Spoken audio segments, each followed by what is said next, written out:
Good evening. Welcome to day 35 of the 77-day video challenge. Testing, testing, testing. The last couple of days I've been thinking about some of those little at-home tests that I have taken. About a week ago I took an at-home HIV test. And then just the other day, I took an at-home COVID test. And both occasions, I got a little bit anxious as I was waiting for the results, even though I had reason to believe that I didn't have anything to worry about, that I had not exposed myself to their respective ailments.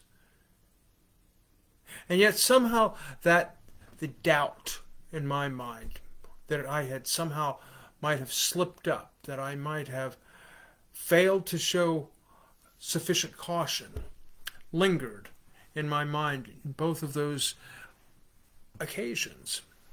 Fortunately, both tests turned out negative, but I had to wonder, how would I have dealt with positive results in either case? Testing is something that tests us. I remember from my years in school that I went into tests, examinations, quizzes, never fully prepared. However, I remember when I took an art and music history class. I studied with some of my classmates, and we spent hours reviewing slides and quizzing each other on any number of topics as we prepared for these tests. And there were times when I didn't go into the tests with a lot of confidence, even though I had put a lot of time into studying. I knew just enough not to get the right answers, just to weed out what might be the correct answer, rather than approach it with a lot of confidence in what the correct answer could be. There were even times I did better on some tests when I didn't study a lot in advance than when I crammed and I really worked hard to pass those tests. I over-prepared sometimes, and that anxiety, that tension lingered with me. And some of that tension lingered over this last week or two when I took those little at-home tests. And maybe it was something about the home environment that made that a little bit different. That somehow the specter that I might have contracted one of these awful ailments had literally come home for me. But fortunately, again, those tests proved negative. I passed the test by getting a negative result.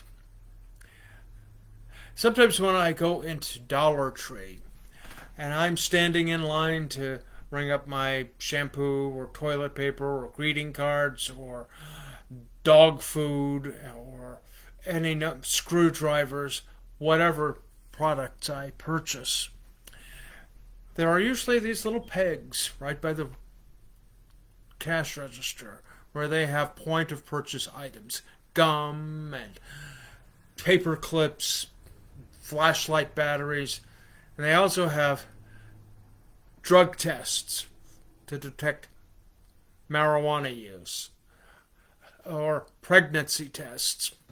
And there have been so many times I've thought about getting those tests, knowing that I was not at risk of either of those, of getting a positive result out of either of those tests. But I thought it would be a small adventure, just for my own amusement, to take a drug test, take a pregnancy test, just to see if by some freakish circumstance the test came back positive. So sometimes there is a triumph to be found in a negative outcome.